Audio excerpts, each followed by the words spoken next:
right, amigos, welcome back to the NextDay Nomad Podcast. I am your host, Jared Evanishin, and I am currently recording this episode from Nha Trang, Vietnam.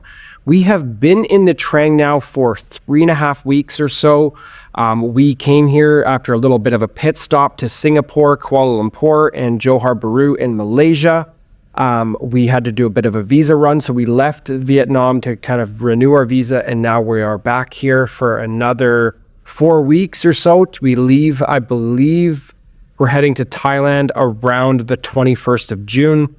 So we still have about 4.5 weeks or so before we make our way to Thailand for a few days, and then we will take off to Shanghai for 4 days, and then we will finally fly out back to Ireland and make our way back to the Western world. But it is a beautiful Sunday here. We had a great day yesterday. We went over to a place called Vin Wonders, which is literally just on the other side of the water from where we are right now. It takes about a 15-minute cable car ride.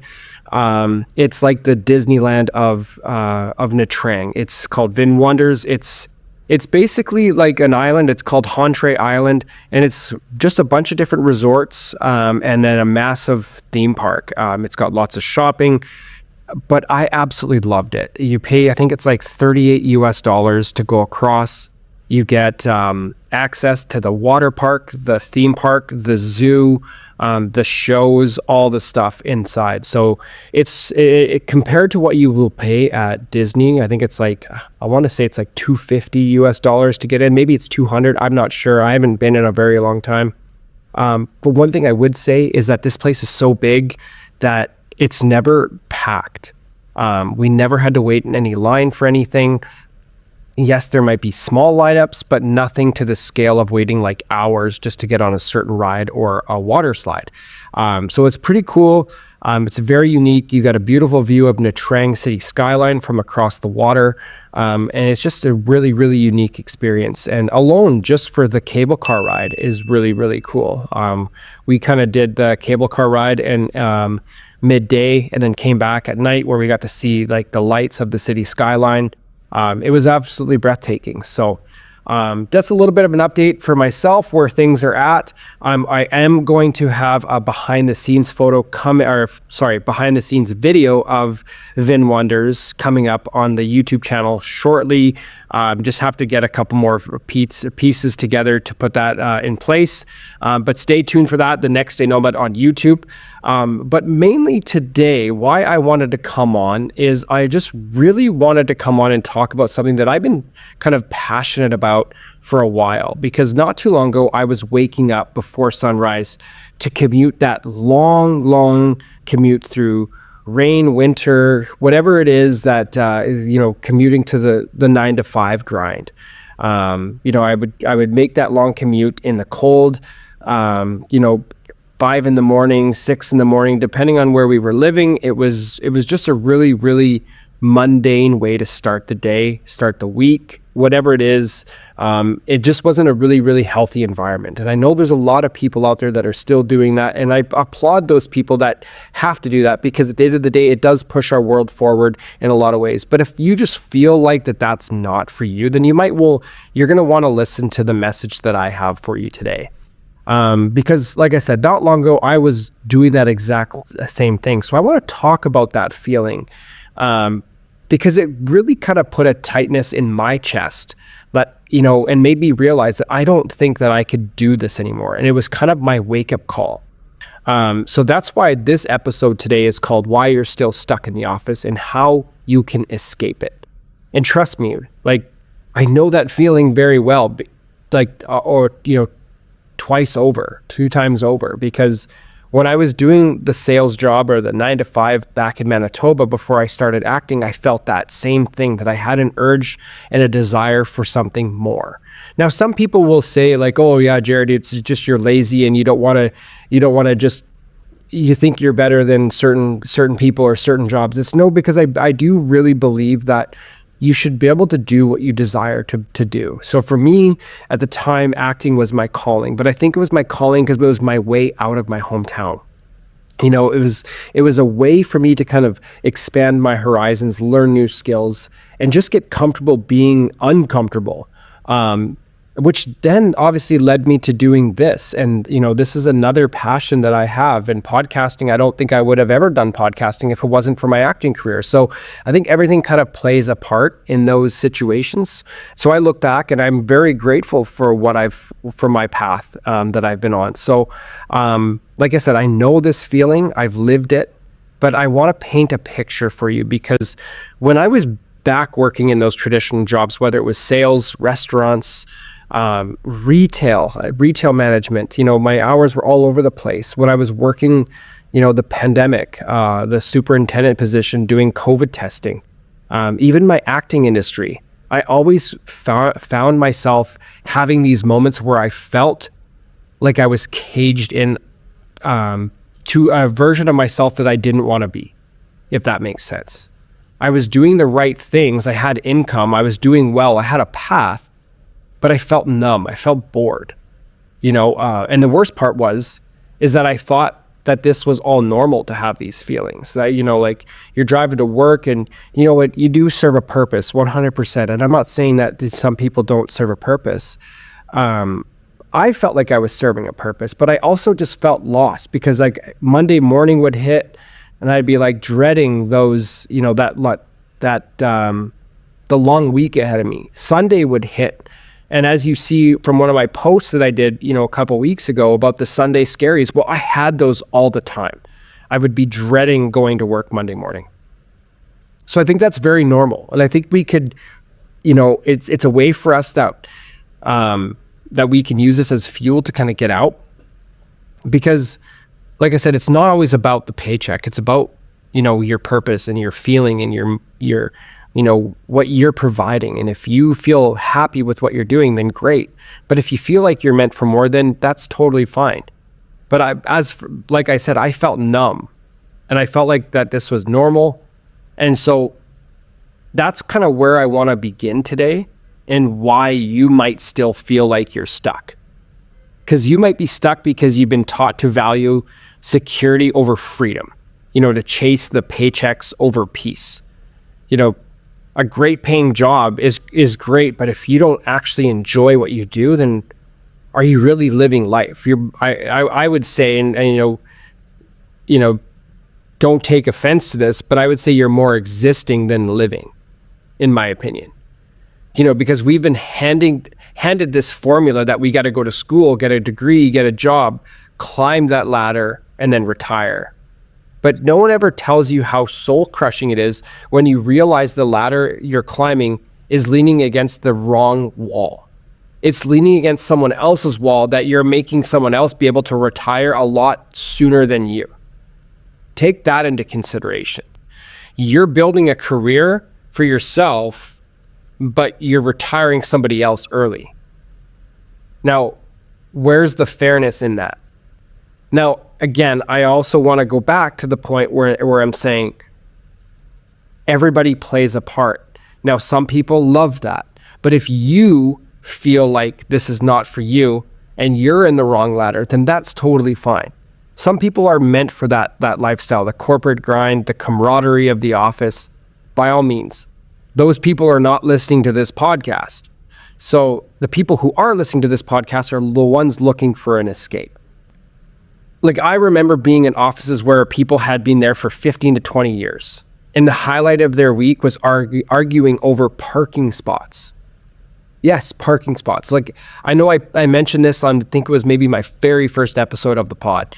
And where I went into a business, that was my first day. And it was a town hall meeting where they were fighting over how to restructure the parking spot allocation.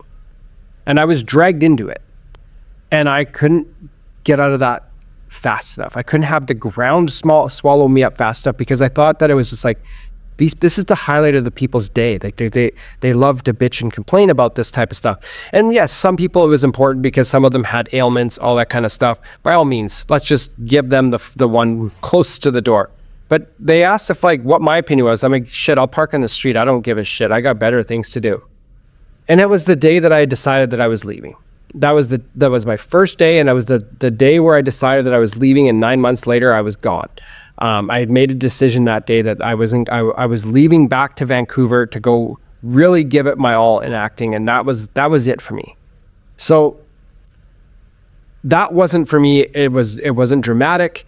It just was this quiet moment where I said to myself, I have to do something different.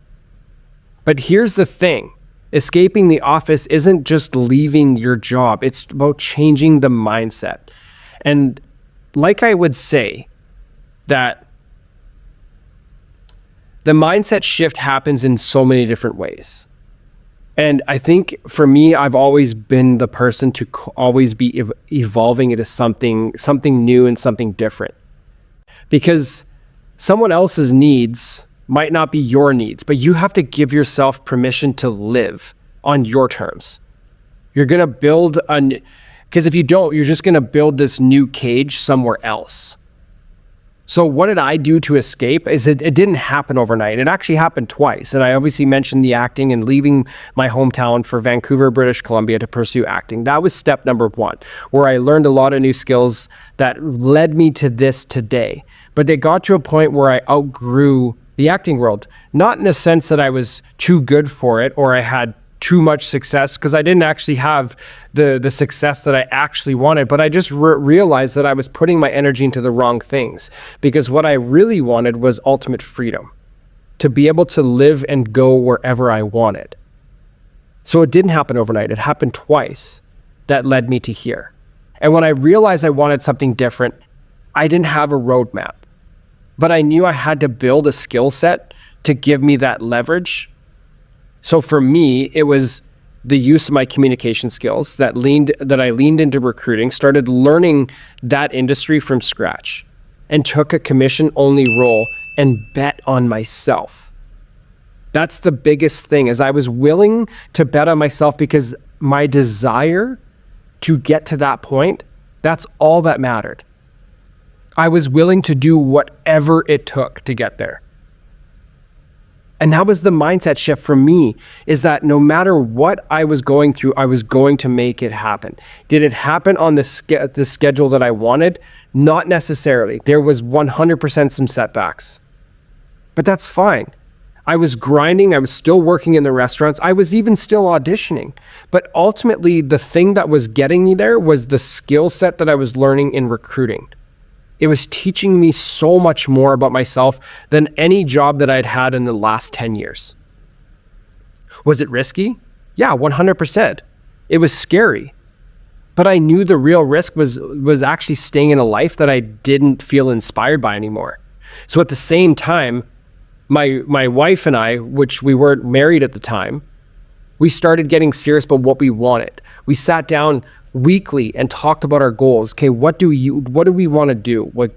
And we actually really started focusing on that. We were going to try to do YouTube and do YouTube channel, a travel channel.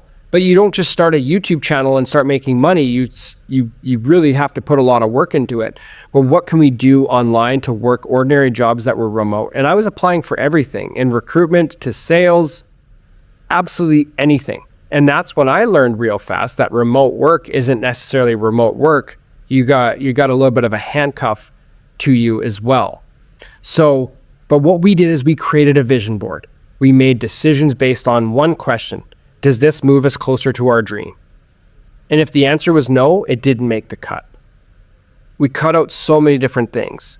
We cut out going out for dinner on Friday nights with our friends, going out to bars to drink, to some sporting events. We still had a life in terms of like things that we still wanted to do, but they were not part of our lifestyle.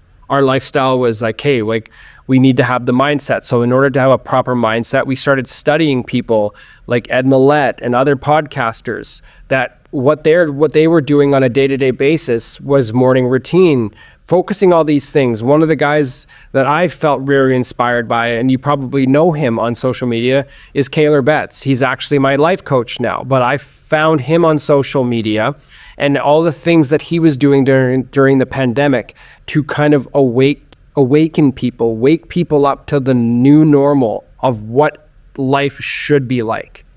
And when I was kind of already awake at that point, but he gave me the courage to stand up for what I believed in and chase what I felt was right for myself.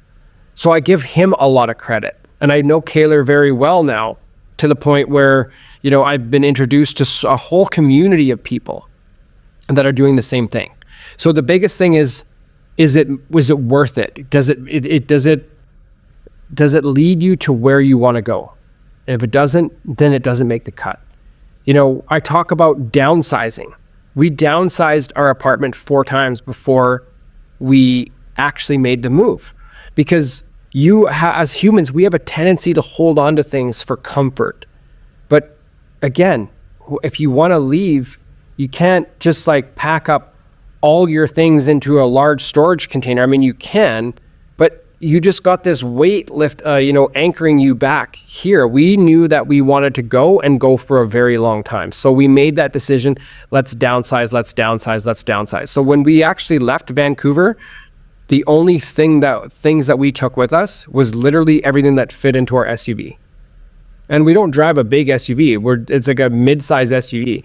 We had 4 tote containers, golf clubs, a hockey bag, and that was it. Literally everything was in those containers. That's how much we downsized. We sold all of our furniture, and that's totally fine. But what it did is it allowed us to kind of take those anchors off, that we kind of felt a lot more free. And it's very riveting and inspiring to feel that way when you're no longer being anchored by those things. So what does life look like for us now? Well, let's fast forward 18 months to 2 years since we started our journey. We've now traveled 18 countries. We've lived in places like Ireland, the Dominican Republic, Vietnam. We've traveled places like Malta, Sweden, Bali, Thailand, Malaysia, Singapore. I mean, the list goes on. We've been to all these amazing places, and we're still just getting started. But one of the best parts is we're now realizing what's really important to us and where we want to live full time. Because life is way different over here or anywhere than it is back home. One, it's cheaper. I feel like it's a lot safer. There's a little bit more chaoticness, but it depends on what you're looking for. But the weather's great. I mean, yes, we've been fortunate enough, to be in the peak seasons. We have had some, nasty rain when we were traveling around Vietnam earlier on in the year, but it just really, it really depends. But what we get to see is we get to see what lifestyle really suits us, because we're not just on vacation. We are spending a long period of time in a lot of these places at the same time, And like I said, we're here now in Vietnam, and I would say that Vietnam would be a place that we would look at if it wasn't so far away from family and friends, because it is far. The time zone isn't the most, comforting, or, it's not easy when you're working till 3-4 in the morning. So that there are challenges, but we love it so much that it's one of the things that we're willing to sacrifice. And a lot of people will say, do I still work, regular hours? Well, I still put in probably over 40 hours a week. I probably put in about 50 hours a week when you think about podcasting, building the coaching program, building my recruitment business. But it's all gotten to a place where I'm not on autopilot, but it's a lot easier because I have the intention to get up during the day, enjoy my day, see things, go to the beach, go for a swim, go to the gym, all these things, take in the culture, that I actually feel fulfilled by the time I even open my computer for work. So it just really depends. But I work on my terms. I take my meetings at night for obvious reasons, for time zone, but I get to do all the other things that I really enjoy at the best parts of the day. Just on Friday, before I started work, I went to a mud bath. I think it was $15. It's a 90-minute experience where you go through 9 different phases of different sauna, steam room, hot tub, mineral pools.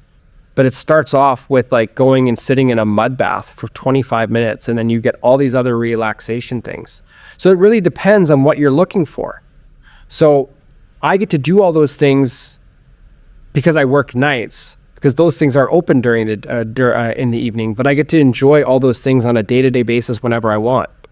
So that's one of the things that I really, really enjoy. I've had moments where I'm walking through a night market in Da Nang or in Nha Trang, wherever I am, or sitting on a rooftop in Bali and literally stop and think that this used to be the dream, but now it's literally my new normal. And I'm not coming on here to brag about it. I'm coming on here to show you that it's actually possible. Because when you look at someone like myself, I'm literally just an ordinary guy with big visions and a dream, and I've got passion and I've got dedication. And I know that you have that in you as well. Because otherwise you wouldn't be listening to this podcast. Let's be real. You'd be eating your Cheetos, doing the negative things in your life, watching Netflix, watching porn, whatever it is that you are doing. You wouldn't be listening to this podcast about me telling you how great and you accusing me of saying something like, oh, he thinks his life is so great. Well, no, life is great because it's what you make of it. It's the things that you desire for yourself. And the things that I desire are experiences and just travel and just being in a new place at whenever you want. So a lot of people say, how do you escape? Well, here's what I want you to know. You don't need to quit your job tomorrow. Like, that would be the dumbest thing you could possibly do. But you do need to start building an escape plan today. You need to audit your skills and seriously sit down and write them out and figure out what you're good at. You're good at so many things that you don't even know that those skills exist. That's something that you really need to sit down and figure out for yourself. What have people always come to you for? What advice do you always give people that people rely on you for? That's your starting point. So if it's at work and people are coming to you for IT help, well, there's a good starting point. What are your technical skills, your soft skills? What advice are you really good at giving people? That's a really good starting point. And then you need to pick a direction, remote job or freelancing, starting a business, but don't overthink it. Just do some research on what would actually benefit you the most. And then you can pick one and then get moving. And you can pivot once you're in motion, but the biggest thing is just to get the wheels spinning a little bit. And the most important thing that I would say that to do is learn how to sell. Whether it's yourself, a service, a product, the ability to communicate value is 100% everything. That skill alone will buy you freedom. If you can learn how to sell, you'll never be without a job in your life. And that is the honest truth. Because there are so many companies out there that need salespeople. And if you're willing to learn the skills of what product, service that you're selling and kind of embed it into your sales skills and use your sales skills as your base point, you'll never be without a job in your life. And there's so many sales coaches out there, from Jeremy Miner to Ed Millen. I don't know if Ed does any coaching anymore. I don't even know if he did coaching, but Tony Robbins, Grant Cardone. There's so many people out there. Brad Lee, Ty Lopez. Those are all salespeople that teach you how to sell. Yes, it's an investment into yourself, and yes, their programs are expensive, but there's also up-and-comers as well that don't charge nearly as much, but that's a really good starting point for you. So look at those programs. Let's learn how to sell. It's so important. If you can sell, you'll never be without a job in your life. And then simplify things. You don't need more stuff. You don't need more space. Cancel all the subscriptions. So one of the things that we did is we canceled some of our Netflix or streaming subscriptions and focused more on like YouTube and things that were actually giving us substance and purpose that we can learn from. So, if you're cleaning the house and you like to watch Netflix when you're, cooking dinner, get into podcasts. Because half the time you're not watching anyway, you're just listening to the background noise. Well, put on something that's really going to wire your brain a little bit different. And like Spotify, I'm sure you have a Spotify account, or YouTube. Like, you can do so many different things, but just get rid of all the nonsense that you don't need anymore and start filling in that time so you don't have the desire to sit down and watch Netflix for 8 hours. But commit and then set a date. 6 months, 1 year, 2 years, put it in writing. It's okay to change your date. If you get it there the quicker, great. But actually challenge yourself. If you think, okay, you know what, I actually really, by this time next year, I want to have left my hometown and I want to be boarding a plane to Mexico or to Southeast Asia and pack up all my things. Maybe set the goal for 9 months instead of a year. There's nothing wrong with that. It just means that like you're going to work that much harder because you actually have to do it. Because if you actually set your goal, say a year to 2 years from now, I mean, only you know what's realistic, but actually try to speed up the process a bit. Because once the ball gets rolling, you're going to actually know how long it's really going to take. Because you might say, okay, well, I've got a year, and then, next week, the week after, and then the week after next, and you still haven't started because you're like, in your head, you're like, oh, I've got a year to get this done. But if you set the goal to be, you kind of set the goalpost to be closer to you instead of further away, I can guarantee you the ball and the wheels get spinning a lot faster, and you start building momentum. And the reason why I say put it in writing is because I promise you, if you don't make that decision, life will make it for you. And one day you'll wake up and wonder where the last 10 years went. I know too many people who stayed one more year for a decade straight.